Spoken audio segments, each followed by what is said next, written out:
everybody, we're back with the Shameless Truth. We are going to be talking about Bali part 2, hence the thumbnail cover photo. Here, for those of you that are new, like this video, hit subscribe so you can get the Shameless Truth with us in the future. So when we last wrapped up, we talked about how Bali was a lot and how we just arrived and how there was a lot of complex trauma and shame and, you know, abuse just going into the retreat, for lack of a better word, because that's what it was. That's what we experienced. And what do you think is most important to like come back to right away? Because we've got to Bali and then group dynamics and things were just really difficult, I would say, even from Saturday when we got there, Sunday to Monday when we actually like started trying to do some of this group stuff. I think trusting your feelings. Yeah. I think I went in, I'm like, am I really feeling the way I'm feeling? Did I really just get gaslighted? Yeah. And again, as therapists, we always tell our clients to trust their feelings. And I had to trust my own feelings. And I'm a therapist, and if a client came to me with this situation and told me how they were feeling, what would I have said? I would say, yep, you're gaslighted. Yep, you were dismissed. Yep, go with your feelings. And when that occurred and I acknowledged it, I was like, oh my God, okay, this is what's happening. This is educating our clients. I'm like, this is abuse. Yeah, legit. This is abuse. Legit abuse. And we don't like to use that word. And No. to acknowledge it is very hard and it feels very icky. And I started noticing how my body felt. Yeah. And it's also like how you say own it. It's like own your freaking feelings. And even though that we said the word abuse, even though we've said the word trauma, even though we've like used these very maybe buzzwords or potentially therapy type of realm words, whatever, it's okay to just say that, because then it also confronts it and you're also like, wow, that actually is what I'm feeling, or that does match how my feelings are showing up right now. How is your body feeling? I felt very heavy. I felt a lot of pit in my stomach. I felt a lot of heaviness in my shoulder. And when we do trauma, you know, doing EMDR, the first thing we assess is, how does your body feel? Where do you feel it? And I thought about my own, like when I work with clients to tell them how they're feeling, where do they feel in their body? I'm like, oh my God, I feel the heaviness in my shoulder. I feel the pit in my stomach. I feel very emotionally exhausted. Where it was just like, oh my God, this is what it feels like to go through that. And it felt very icky, even when first part came, when we had to fight. We talked about this, how we had to fight for our right. Our right to just be in Bali and do whatever the heck we wanted to do. It was like, if I were a client was telling me this, I would have said, do what feels right for you. And we did what was right for us, and even though it was right, it felt very wrong to my body. And I wonder if that was like the parentism of like this person being a parent and then talking down. I mean, you got that text first to you as a child, but also to me as a child, and we're not children. And this just got like worse and worse and worse too, because you know, women, they talk. We do. We fucking do. And we're gonna shamelessly own that here. And you know, for me, I noticed like from Saturday when we got there, obviously there were certain things where I was like, oh, this just feels icky. And then I was like, I'm gonna try to go into this like with my best positive mental attitude. And then Sunday it was like massages, but then women were upset from like just even the small little things of this is not luxury. And people asked like, should I bring certain things? And this host was like, no, it'll be there. And then it wasn't there. And again, that's like asserting yourself and advocating for yourself and saying, well, no, you said this, so deliver. And that's okay to be able to do. And I think for me, like I was hearing, and maybe you were too, hearing a lot of the shit talking from Sunday, Monday, and Tuesday. And so for me, I was getting so annoyed because I was like, I'm Jackie. Like, I can't do anything about this. Or like, that's great feedback to tell the retreat host here. Like, oh, did you talk to them about that? Oh, did you bring it up? And can I share something that you said Tuesday, I think it was, or maybe, no, Monday night? Yeah. It was early on at one of the dinners, and I just didn't want to go to one of the dinners. Or any of the dinners out. I've seen too many episodes of Real Housewives to be like, I'm not kidding. It's very housewife, like, vibes. And I don't watch it, but I've seen, like, episodes of it. And I knew I was, like, getting 4 to 4, 6, or 5 women in one car and having 2 different cars. I was like, that's just not a recipe for me. And I was like, well, this is all inclusive and my meals are here. I want to eat here. I want to enjoy the villa. It took forever to get to Bali, and then even further to get there. I'm like, I don't want to leave unless, like, I want to do this excursion, right? And that's what it was, receiving mode. And so Poiab is texting me, and she was like, the women are upset with the host. And I was like, holy shit. Well, did they say anything to her? And you were saying they tried to, but they felt very repressed and dismissed by her and what she was saying. And it got to the point where we haven't done I don't think we did any mindset work at that point as a group. If we did, we did the like letter, which was not for my mindset. That was for my shameless self. And I'm like, damn, like, I wonder if other women were feeling what you just felt, because I wasn't feeling that. I was like, I have to stand in my fucking power and just call it like I see it. And that's what staying shameless is. And I don't know if that was part of my spiritual awakening, maybe in Bali, of like, I'm over stupid fucking shit and not being real. And I think my tolerance was just so low at that point in time. And I'm like, we're on this retreat to build our dream life and to better one another and empower each other. Like, you can do this, and like a supportive space. So me, I was like, my body feels good. And I'm like, I don't know if that's because I was saying these things, and also like maybe had the separation from not going to those dinners out. Yeah. And you said Monday, it was fucking hot and chaotic too. It's very hot. It's very chaotic. And, you know, as women, you know, we do talk. And what I was gathering from the other women was, this is a huge investment. I'm here for a week.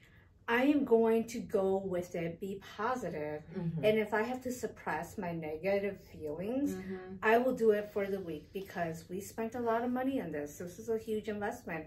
And I am just going to not say anything to make it better for myself. And a lot of the women felt that way. And when I asked, I'm like, how was your trip coming here? How are you feeling?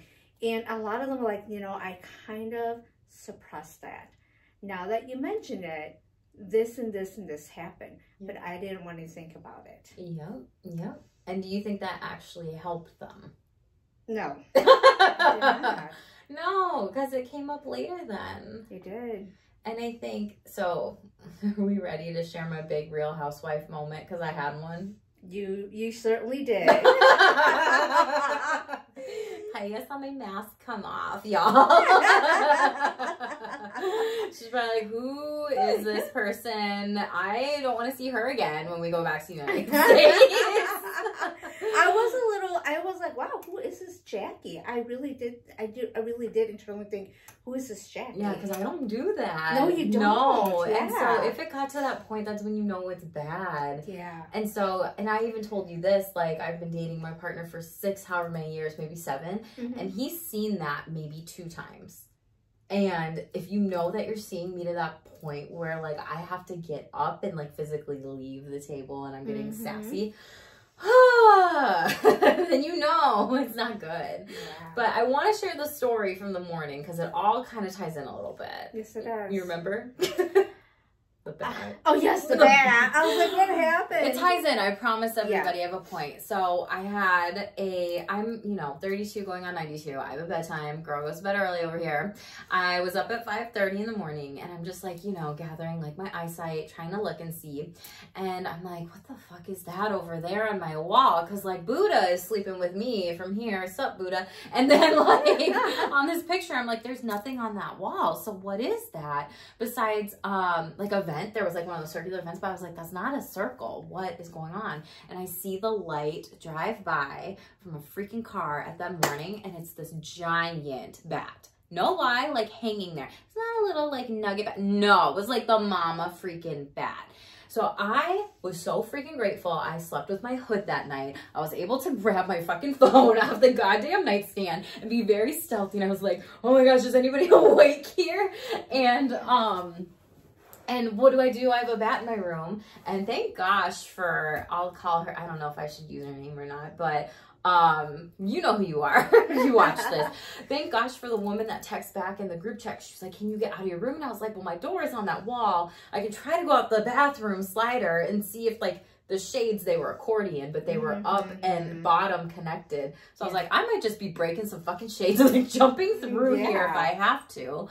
And so I like got my hood, got my phone, and I like slowly crept out. I was so fucking scared and nervous. I was like, I'm just trying to survive and not get fucking bit by this thing or anything. And so I run through my bathroom, and then I like grab my toothbrush, toothpaste, mouthwash, and I like shut the door and I run to the other villa. And this other woman, she's up and I'm like crying, and she's like coming up to me charging, and it's like 5:30, 5:45, right in the morning. And she's like, what's wrong? What's wrong? And I'm like, oh my God, I can't hear you. I can't hear you. And I'm like, shh. Like, the other women are here. Like, I'm not trying to wake them up. I already did that with my text message.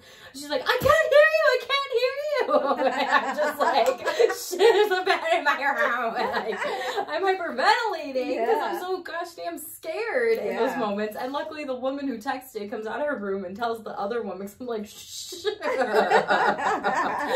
And so I have to laugh about it now, but I was so panicked. Like, I haven't hyperventilated like that in years. And I was like, oh my God.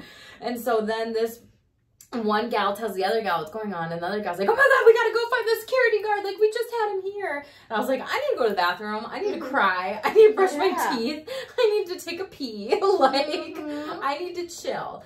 So my morning routine was just completely off. I did not go back into that room until like the retreat host got up and like took care of it with security. And then another person was so nice to check. And so like when you don't have a lot of times like your routines, you can really be operating from a place of like survival mode, which is not an excuse for what I did or anything like that. It's just to share with people. It doesn't help. Like, it does not help much. And so then we have breakfast, and oh gosh, so we have breakfast, which is when the Real Housewife moment comes. And at that point, I was just so fucking fed up. I was like, why? I was like, Poiab, well, did this person tell that person that they're upset? Like, did you say that to this retreat host? Did you say this? Did you say that? Like, I felt like I was hearing so much of it. I just got so sick and tired of it. And nobody was doing anything about it. So I'm just like, fucking hey. So we're going around the table, and we're talking about like self-care and self-love and whatever. And, then we were all distracted because we have people who like to sell the stuff, and they come to the villa on the beach because that's how they make their living. And one of the gals was like, I'm really distracted. And then another one of the gals was like, oh, I can't like, you know, not say no to my friend because of whatever reason. And so then people were giving her feedback. We were having a discussion, and I was saying like, you could say this or whatever. And, or a good way to be able to say this is like, hey, I love you, friend, and I need to have space for myself too. And then the gal next to me like got up, and she was like, I'm sorry, I'm so distracted. I need to go talk to them and just tell them whatever to like come back in a little bit. And the people got up from the table. And then another person, I was talking to them across the table, who rescued this other person by saying, Jackie, what you said was really shaming. You said you should. And I said, hold up. I did not say you should. So do not put words into my mouth, because those are the cuss words of shame, y'all. And I don't do that. Right? So it's like I had to advocate for myself in those moments. And then I'm also giving this person feedback, because that's what we're here to do. That's what the goal was. And she was open to it, and she wasn't open to it. And maybe I didn't understand that or recognize that in the moment. Right? So then this other person was like, well, how you said that was very shaming. And I was like, okay, well, I will take that in and I'll work on it. Right? So then I'm like saying like, but this is my point to this other person. Why can't we be more like this person next to me and actually be honest? And that was the point I'm trying to tell with the person who's going. And then like the retreat host was like cutting me off, and then another person was talking, and I'm like, took me like 3 or 4 times to just get that fucking statement out. And I'm like, oh my God, this is chaos. There's no group rules. We are in the lion's den, and this is fucking bullshit. And so I got to the point where like I stood up and I said, oh my gosh, like I can't do this. Like people need to start being honest here. And I don't feel like people are actually being honest with themselves. even on this retreat. And I feel like this is lipstick on a pig energy. Do you think I said it at that tone? Yes. I don't think I like went higher than that. No. Yeah, it was like, I don't think I yelled. Lipstick on a pig. And yeah. I think what is really frustrating is having these conversations during breakfast, lunch, or dinner. Yeah, no, don't recommend. And I don't recommend having those type of conversations when you're eating. I don't recommend having a card talking about these things during eating. This should be a separate thing. Like when you're after we're eating. Yeah, when you're eating, you are just side conversations. People are talking to each other. There's no unity right there. And people are eating, and especially if there's 10 women, it's going to be hard to kind of like get everybody back together. And you know, and that's definitely a learning lesson, I think. For us and for anybody who wants to hold a retreat. Have it separate. Don't do it when everybody's eating, because that's our downtime. Yes, let people just eat their freaking meals and let them just talk to each other, and it's too much going on at once. And so I got up to the point, I was like, I have to walk away, or I think like, I can't do this, I need to walk away. And I like needed to go take a shower. I needed to fucking cry because I was just so tired from that point. I'm like, I'm so mentally exhausted from this. I think I had more mental exhaustion. If I had to like take it back to Bali, it was probably in my head. Yes, it was a lot of mental exhaustion. Yeah, so then like this host comes to my room and is like, what the heck happened? Da, da, da, da, da.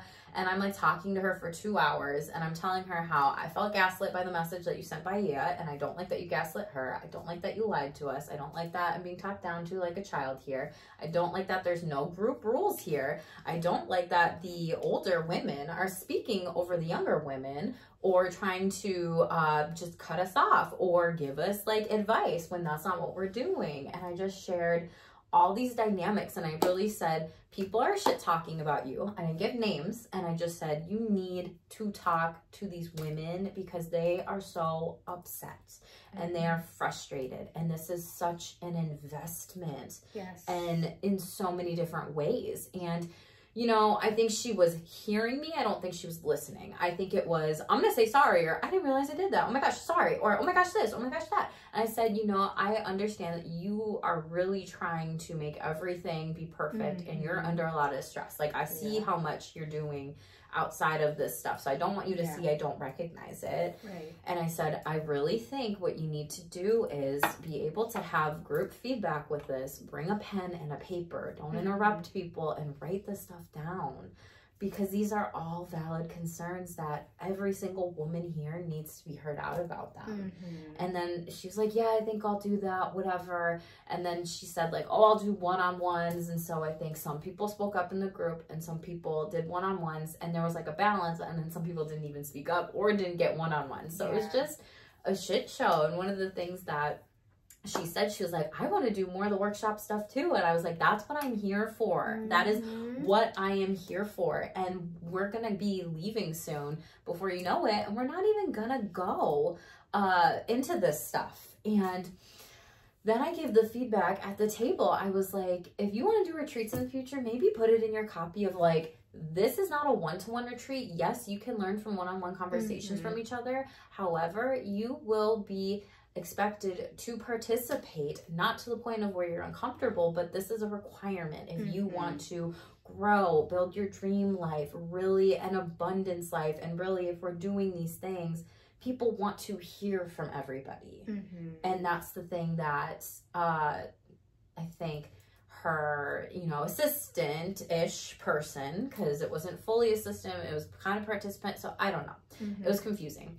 So that's really good feedback. And I'm like, yeah, we need to be doing more of these workshops, and we're not getting them. So yeah, that was my housewife moment.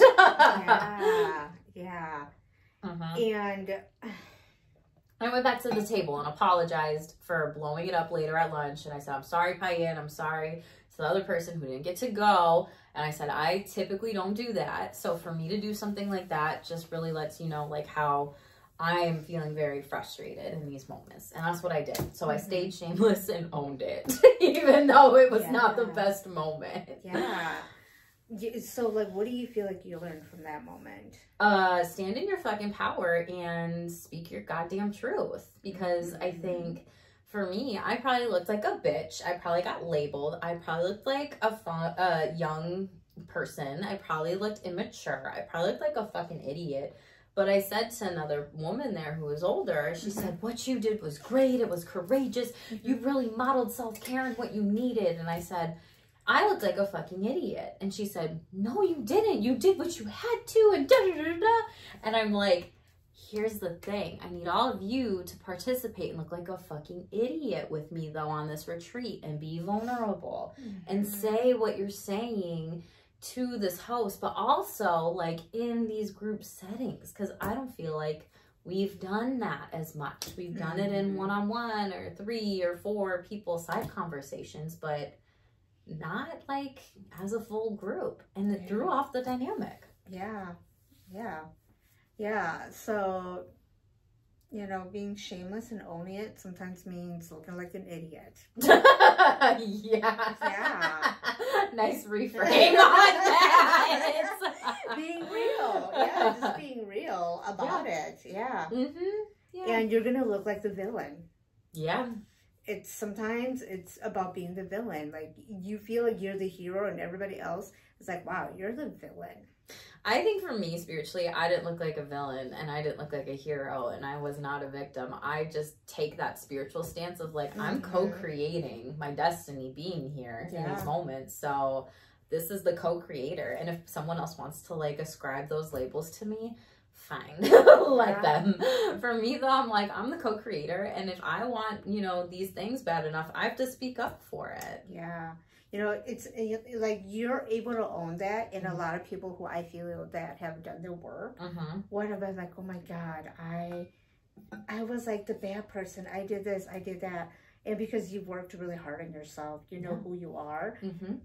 That group showed me that, wow, a lot of people have not, and will they ever do their work? And, you know, it's one of those things where you never know. Maybe in another lifetime, I hope they genuinely all do their work, though, because it's, how are you going to get better? How are you going to grow? How are you going to learn? And in any moment, like that one could have been a growing moment for me. It could also be a growing moment for other people there, too, potentially. And that's also not something where I'm the only person who is here to like grow. Everyone else is too, and I want to learn from everyone as well. So that's the big part, that I don't know if a lot of people had that personal growth, work on the mindset, intention. I feel like it was lipstick on a pig energy, and a lot of people wanted the excursions, to be quite honest. And that's not a retreat, that's a vacation. And the last statement that you said, I kind of lost my thought there, but you said it right on, where will they ever take accountability? No, some people won't. Some people won't. They just won't. And that's the hard part, is being accountable and being responsible and being honest with yourself. Like, if I, like, we were talking about death in Bali. Like, and we were talking about, like, can I share that you fell in the ocean? Oh, God, I fell in the ocean.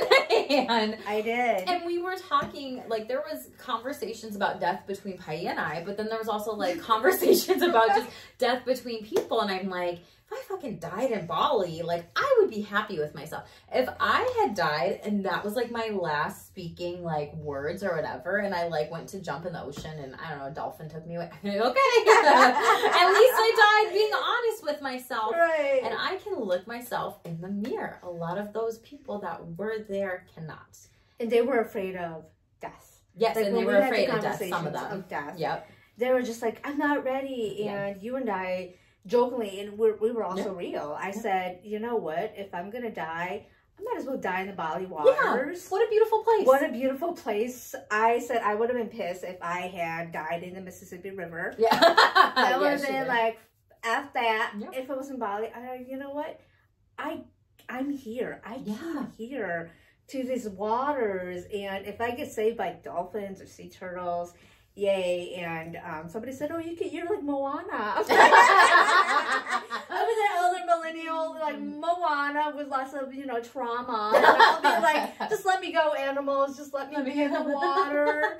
And it's true, though. It's like, how many people can say that? Yeah. Yeah. Not a lot of people.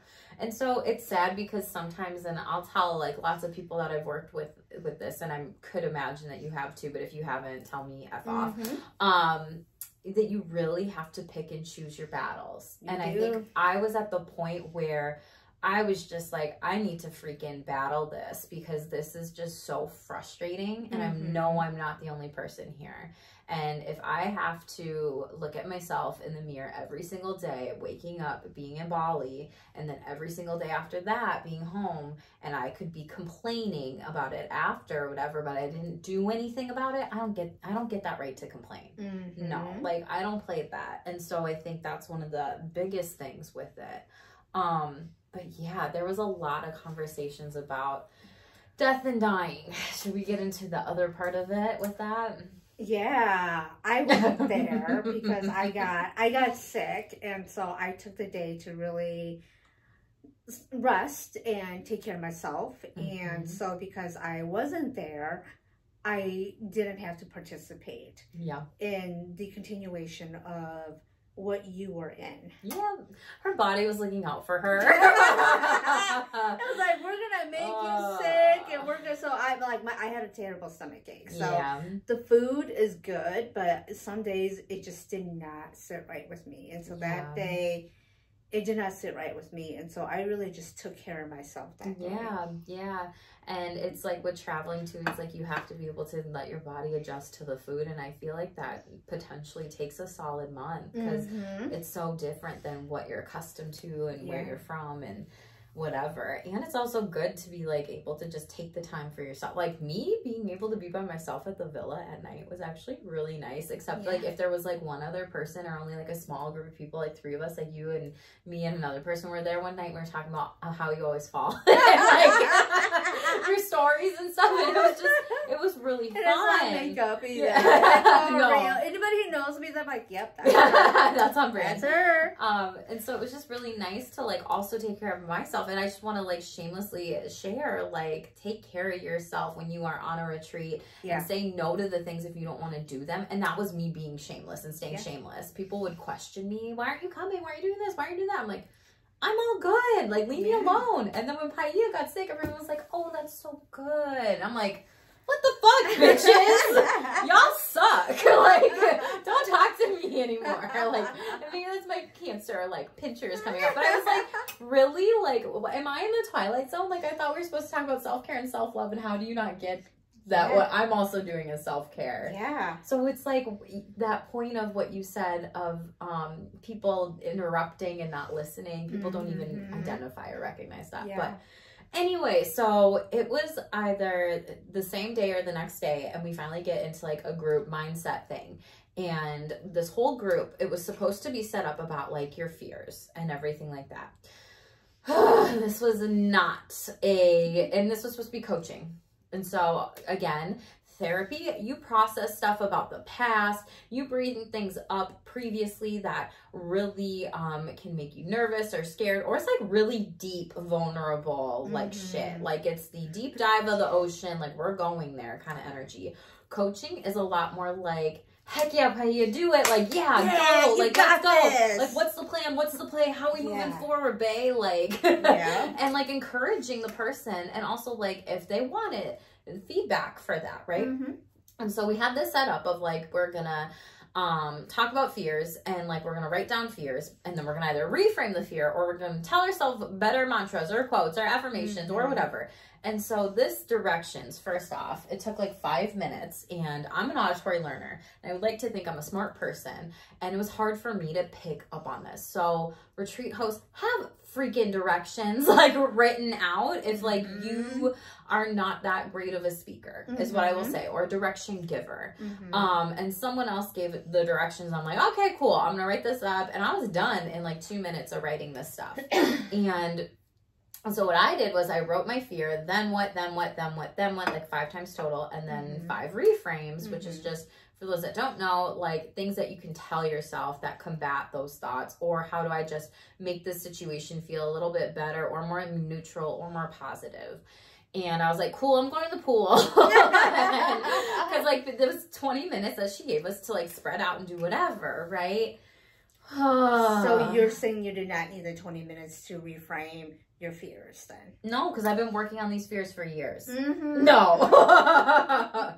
No. So, again, this is something where, too, even before that, I asked, can we talk about intentions? Can we talk about why people are here? Because we were supposed to do this first night, and we didn't. And then we had people that had their phones out, and then phone calls, and I was like, can we make a rule? No phone calls. Because it disrupts the group. And people were saying, like, well, this person's, you know, family member is dying. And I'm like, I understand that. You know, my mom's with cancer. She's not going to bug me here unless it's an emergency, and she knows that. Yeah. But none of y'all bitches would know that because you don't even talk to me or ask me questions. You just like to preach and tell stories about your life.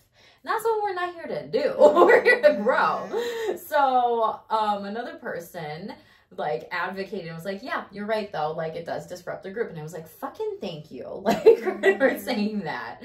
So we do that. We do this exercise, and I'm like, read my diary if anybody needs a journal. Like, I'm an open book. I don't care if you want to use this or not, whatever, because mine was pretty basic. Yeah. And we come back to the group, and there was so much trauma. There was so much complex trauma. There was so much complex trauma.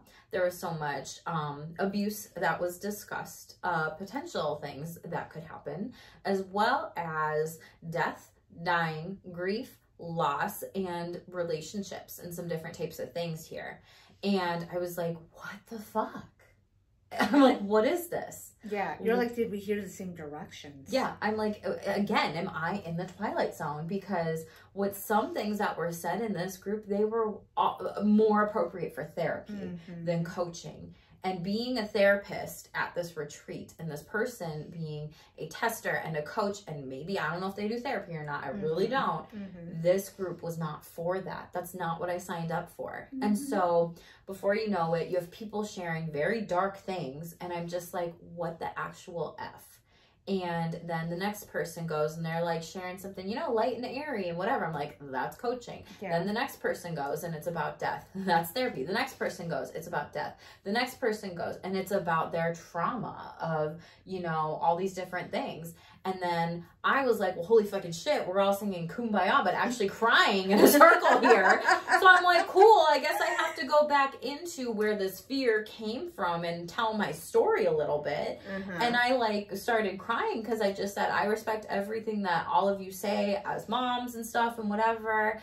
And then I like started crying. I said, my tears don't make me weak, they make me strong in this moment. And I know that. And, this is something where this is where the fear stems. But when y'all see the hard side of me, the confident side of me, when I'm calling out shame on this retreat, that is me giving you a gift because I care about you, because I don't want you to shame these other people here, other women here, whatever. And I've gotten so much money shame because I'm pivoting in my career. And so I've gotten so much money shame about, you know, being a spiritual entrepreneur, but even before that, being a therapist and martyrdom. And we've talked about those things, right? And my fear was like, I will never be successful. And I was like, well, that's bullshit, you know? And so I wrote it down and I like I shared a little bit about that, but I got more into the story of it. And I was like, I've pivoted before, I will pivot again. And I know that like, I'm going to be able to do this moving forward and whatever. And so I was like, also hinting, like when I was in grad school, I think I was 26 at the time, 25, and I was in therapy for some personal things. Shame. Shocker, because people go to therapy for shame, right? And I was like telling my therapist, I was like, I feel like I'm so behind, like I'm in graduate school, I'm a recruiter, but like I don't like have my first job yet, and I'm interning, and like I don't know where I'm going, and I'm afraid I'm not gonna be successful. And she was like, Jackie, can I like bitch slap you for a minute? And I was like, yes, please bitch slap me. And she said, I'm gonna be very honest with you. You have your life figured out more compared to 50 and 60-year-olds that I see. And she was like, stop it, girl. Like, stop it, girl. She literally was like, you know what you're doing. You know what you want to do in life. You have a plan. She was like, don't rush it. Like, you enjoy the process of it. Like, truly soak this stuff in. And that's a way to mentally and emotionally take care of yourself by just being in the moment. I'm like, oh my gosh, thank gosh. So I'm like hinting in the group. I was like, I've been working on this fear for years, and I know it's bullshit. And so I have to just check myself if and when it comes up, because sometimes days are great, sometimes days not so great, and sometimes they're in between. You gotta acknowledge, you gotta feel it, yeah. And so I was like joking with the group. I was like, yeah, and not joking, but like sarcastically. And I don't know if they picked up on my tone, but I was like, yeah, this is a fear that I've been working on for this many years. And my past therapist gave me a really great bitch slap. And it was really helpful that I went to therapy for this stuff. So I'm like dropping seeds, dropping hints, but I don't think people got it. I really, really, really, really fucking don't. And then the facilitator also trauma bonded and shared her trauma. Okay, so anybody who's a therapist, I just grimaced right there. Yeah, so if you're a therapist, like, tell me what you think about that. Tell us what you think about that in the comment below. Like, should a therapist be trauma dumping on a coaching group? First off, this was not coaching. In a coaching group, and sharing and crying and emoting all this past stuff, and put that on the rest of the group. Because then you trauma bonded with us. You trauma dumped and you trauma bonded the group. And then the group dynamic, then she wanted to close. And I was like, well, I want to keep going. And we only had 90 minutes for this group, everybody. Oh yeah, she wanted to close. We only had 90 minutes for this group, and there was 8 women, and that's like a 3-hour group to actually get through what the fuck we were doing, right? And we weren't supposed to give feedback or anything like that. So I'm playing by the rules, okay, right? But then people are like saying to her, like, it's gonna be okay, da, da, da, da. And she's crying. I'm like, fucking A, stop. Like, I didn't say that, but I was like, you guys. I was like, to do this. I was like, you guys, like, let her feel this. I don't even think I said guys. I was like, y'all, let her feel this. Like, stop. And they didn't even hear me. And I'm like, y'all are so ridiculous. And I'm like, this is why we needed group rules. This is why you need to say something about the older women on this trip. And this is why people need to freaking do their shame work and be with it. And then she wanted to close the group after she went. And I said, I would like to go. And I would like to hear if other people would like to go. Because there were still 3 of us at that point. And then, like, she said whatever, changed things around lunch a little bit. But then, like, I went, the other person went, and then the other person went the next day. And it just was not closed. It was just not ethical what happened there. And if you are a person, if you were running that as a therapist who is a coach, who does coaching, it would really be fears about the future. We are going to only talk about things in the now and the future. We are not going back to any stories. We are not talking about the past. If you need to seek help with that, then please reach out to me for some therapy referrals here. That is not coaching. So, like, boom, boom, boom, boom, boom. Red flags, red flags, red flags. And the next day we were at breakfast, you, me, and 2 other women at the group, right? That were in the group. And I remember you were just like sitting there, and one of the gals was like, I honestly don't even remember what everybody said. And like, that group wasn't closed, and there was some trust that was established. And I'm like, yes, there fucking was. And that was not closed, and that should not happen that way. And then I, like, the other person, for context, is a therapist. And I literally, because she's sitting across the table next to you, and I was like, that was therapy, that group. That was not coaching. And this person's eyes just went like this. And I'm like, thank you for that validation. And Patty is sitting there. She must be like, what the fuck happened? I was sitting there, what the fuck? Yeah. Did I miss something? You did. You did. And then we legit had fucking feedback the next day. And it was just so ridiculous. And there was one person who monopolized the group, which, if y'all know, like, monopolizing the group is like they're talking the whole fucking time, right? And there's also group dynamics around who's rescuing who there. And this person who ran the retreat had a parent there with them and was rescuing them from different things that really they needed to go to therapy for. And this person wants to be a coach. That's not cool. So it's really important why we want to talk about all these episodes of coaching versus therapy versus ethics versus stuff. You really need to be aware of who you are investing in, and if they have done and consistently do their work, because this person had not, and neither did the retreat host, because that would not happen then. So that's something where, you know, I shamelessly shared feedback of like, you know, when I've sought counselors and therapy before for grief and loss, because that's what we were talking about. Yeah. It's not about them counseling me out of it. It's about me counseling me out of it. And they're there to help me with the tools and the things that I need to explore this little bit more. That's not their job to counsel me out of my grief. It's not their job to counsel me out of these emotions. It's not their job to change me. Yeah. And so when the retreat host was saying, yeah, there's other things that people can do, like yoga or meditation or coaching or this or that, I'm like, you are such a rescuer. So just group dynamics, no rules. There was rescuing, there was interrupting, there was no space for emotions, so shame. And this was supposed to be coaching, not therapy. That's not coaching, that's therapy. And so we're all giving feedback the next day. And you could just tell the women were checked out. They were repressing their feelings. Some of them, it looked like they didn't even want to be there. And some just seemed very upset and like they didn't know who or what they would say or could talk to.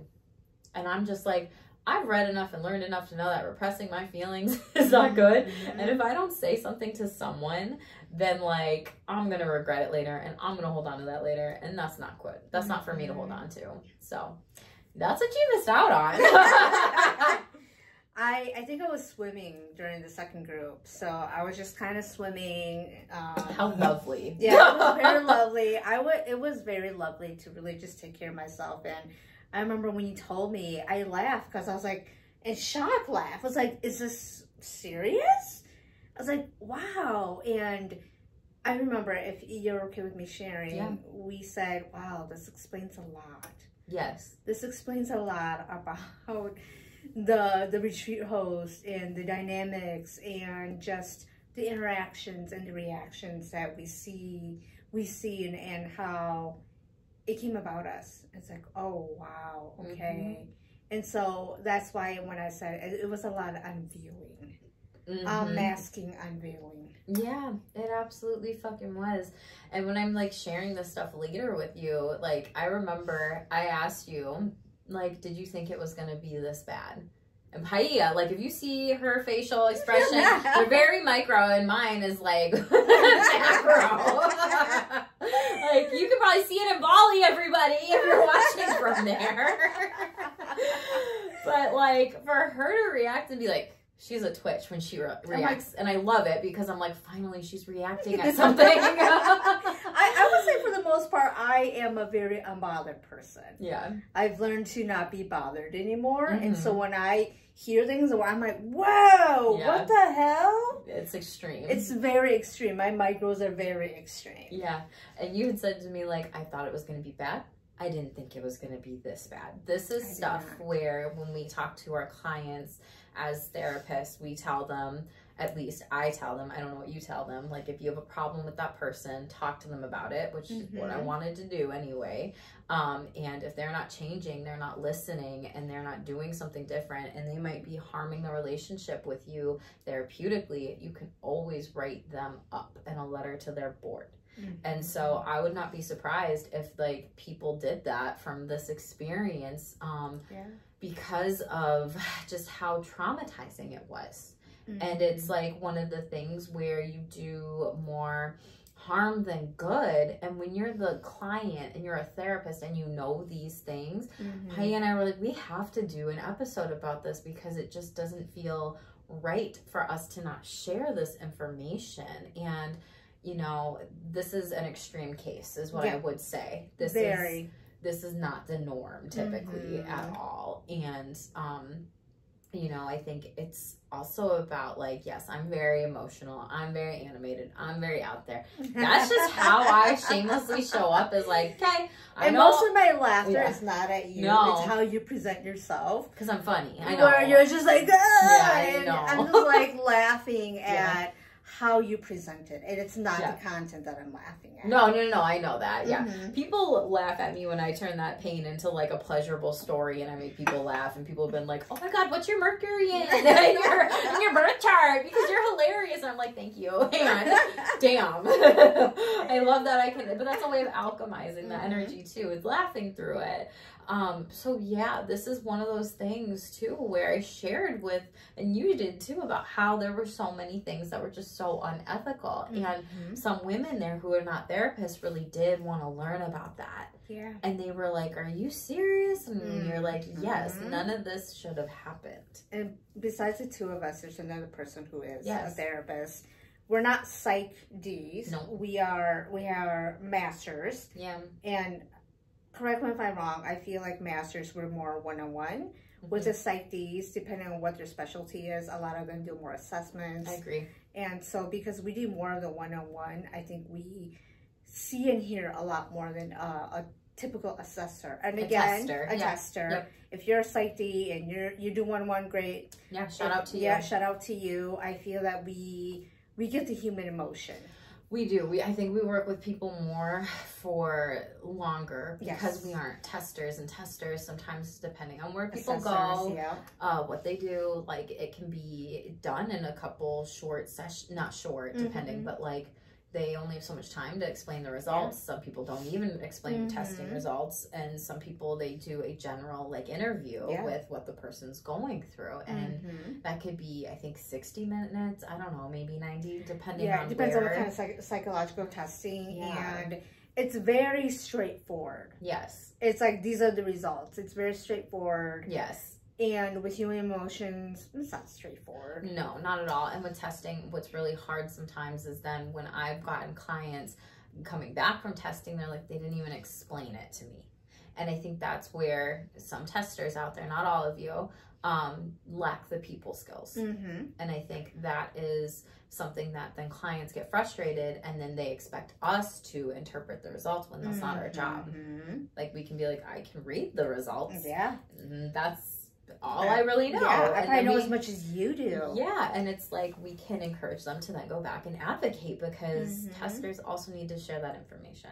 So I love that you brought up that point, for sure, because there is a difference with that and like what we might have experienced a little bit.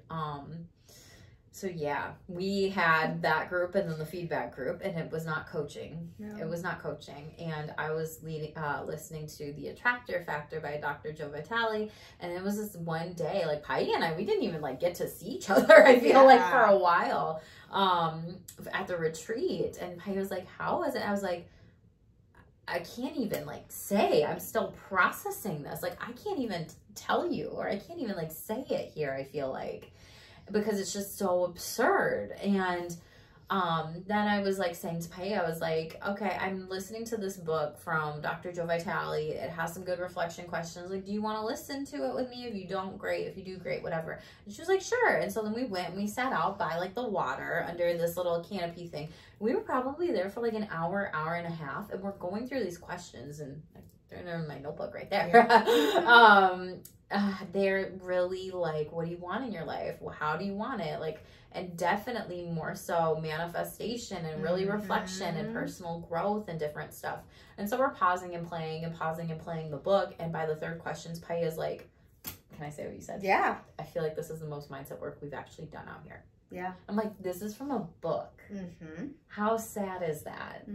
But then you and I feel like we had a really beautiful conversation and just talking to each other about one another's goals and stuff. And it felt nice, because I'm like, where was this? Yeah, where was this? Yes. This is what the group, this is what the retreat should have been about. And it wasn't. Yeah. Do you have anything to add about that? I feel like, you know, as we talk about this, I'm still processing, even though we've been back for like, what, a month now? Yes. Yeah, we've been back a month now. Yeah. Like what, the 13th, 14th or something. So it's been a month now. And as we're talking about this, I feel like, okay, it's reliving things, and it's like trying to pick and remember things too. I would say, I think the intention was there. It just didn't follow through.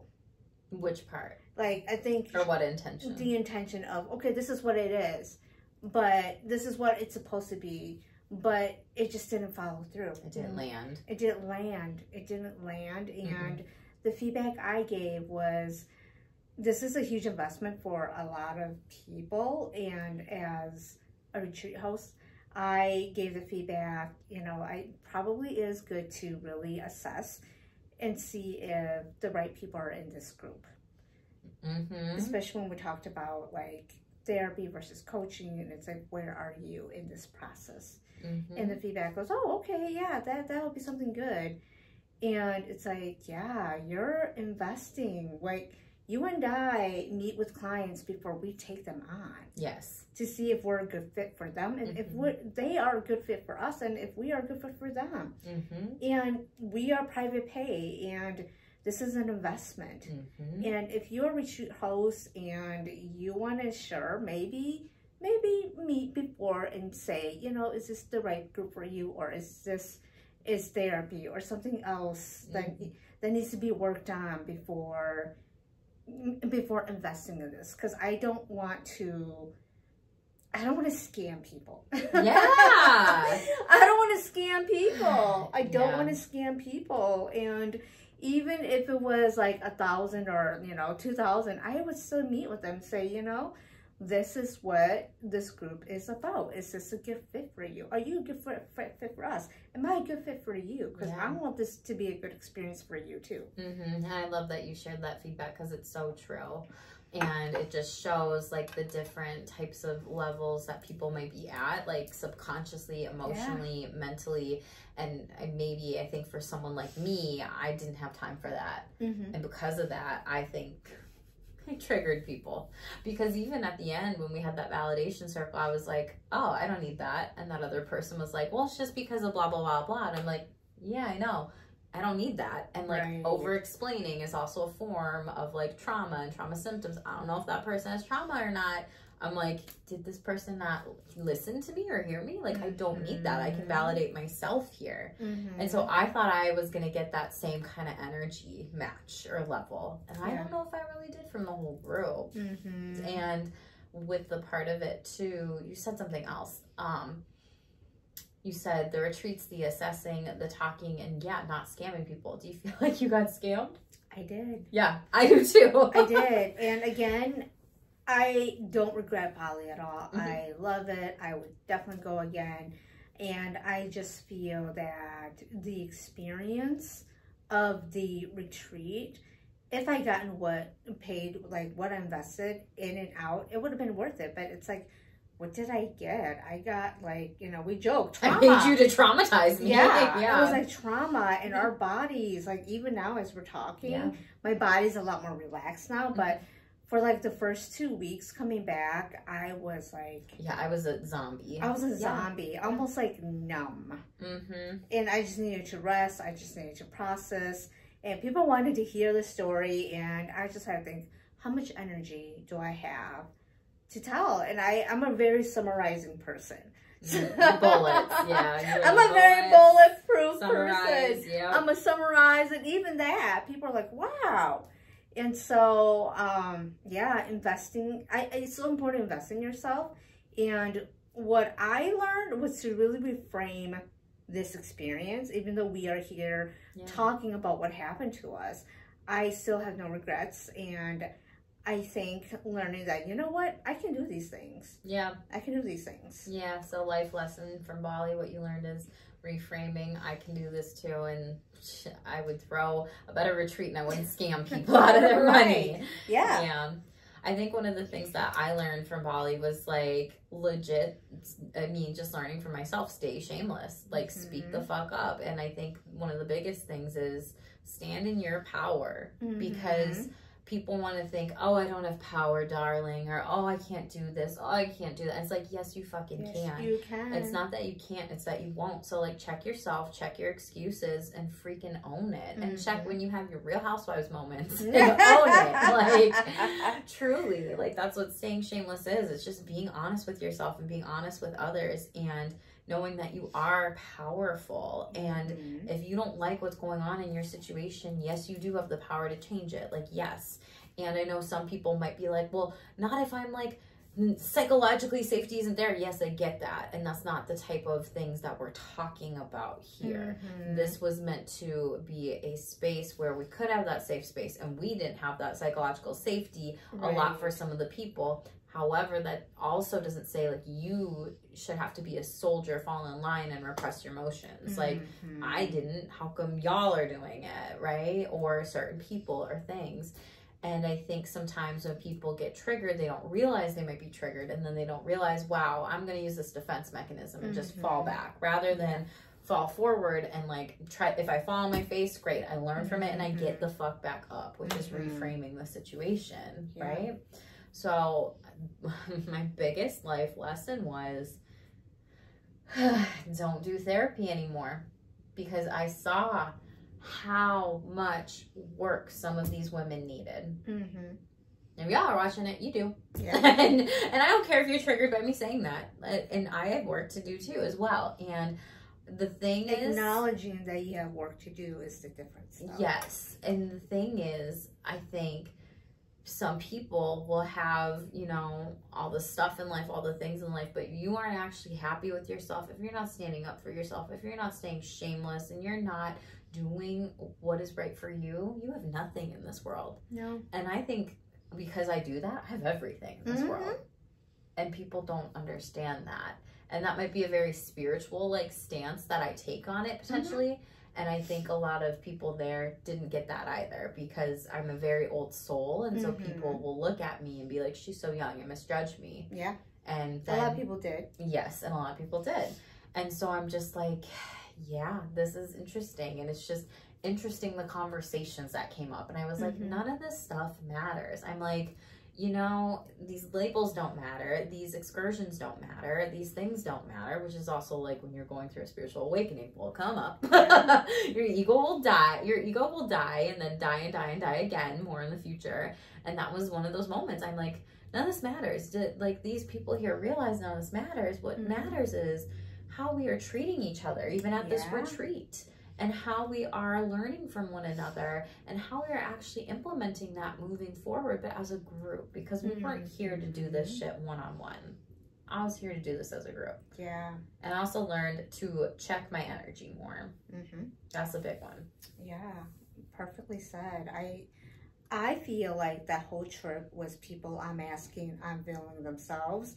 And I learned that just because you're poor or you're rich, it does not mean that you have a good mindset. You know what they say, money does not buy class? Yeah, money doesn't buy class. That's the way on Real Housewives. Money does not buy class. And what I also learned, that money and education does not make you wealthy mindset. As a matter of fact, you know, when we talked about the women who came in so, like, I had conversations with them. They had more curiosity and a growth mindset than some of the ladies that we were in attendance with the retreat. The people selling jewelry and stuff on the beach. Yeah. Yeah. What makes you say that? Yeah. They were curious. They wanted to learn. Their outlook in life was very happy. We looked at them as being poor, and yet they did not look at themselves as poor. I asked, do you guys want to go to America or anywhere? Like, no, we have everything here. And the women that we were at the retreat with are your typical classic American success stories. Highly educated, businesses, beautiful homes, traveled all around the world, and yet their mindset was so poor. It was super freaking poor. It was so poor. It was so scarce. There's so many things that they needed to work on, and they masked it with their education. They masked it with like the houses, with like everything. Purses, the way they dress and everything. And I was like, wow, okay. You have everything by American standards, the typical success story. And yet I would rather be with these Balinese women and have a conversation with them than with the people who really masked and said, I have this, I have that. I worked in this corporation. They were the classic, again, success external stories. I'm like, wow, external does not make anything. It's all about the internal. And I think Bali was a very spiritual experience where it unveiled that a lot of people unmask themselves like before, during, and after too. Yeah, absolutely. And I would just say for me personally, I would say not all the women, because if some of y'all women are watching it, I don't feel like that was everyone. I feel like that was some, though, for sure. Yeah, definitely some. And I don't know if you agree with that or not, and you don't have to. Oh, yeah, like, definitely. It was not everybody. Yeah. And they were the loudest, though. Yes. They were the loudest. And that's why we heard it. Because they were the loudest, and they were trying to mask unhealed wounds, traumas, whatever it was. Yeah. So I've noticed that whenever people that are the loudest, they have something that they're trying to mask. Yeah. Just because I've heard so many creators say this, like, just because you're the loudest doesn't mean you're the strongest. Just because you're the loudest doesn't mean you are the most secure. Just because you're the loudest doesn't mean you're right. And a lot of times you could lack some self-esteem stuff. And it's really sad, because when you see, for me, I was like, damn, I feel really good about myself after this, and seeing certain things and how certain people treat themselves with lack of respect and lack of trying to do better on themselves and grow. And I'm like, I'm grateful that a part of my mindset is that I'm always going to be learning, I'm always going to be growing, and that is just that's how life is. Yeah. And if people don't have that mindset, I feel like they're going to have a really hard life. Yes. They may have everything externally, internally, they will have a very hard life. Yeah, exactly. Any other lessons you learned from Bali? I learned to not allow other people to shame. Yeah. I feel like this whole trip was about shame. Yeah. Learning how to deal with shame, learning how to deal with other people's shame for you, and realizing that, acknowledging that that's their shame, that's not my shame. Yeah. And so there's a lot of things, and I went to see somebody, and they're like, well, Bali's gonna change your life. I thought it was gonna change my life in like rejuvenating way. It came back, I was like, oh fuck, is this what he meant? And I think it was the latter. Where I was going to have a lot of looking deep inside my soul and being honest about what I want, what I didn't want, who's going to continue on with me on my next journey, my next book, and who's going to stay behind in my previous book of characters. Yeah.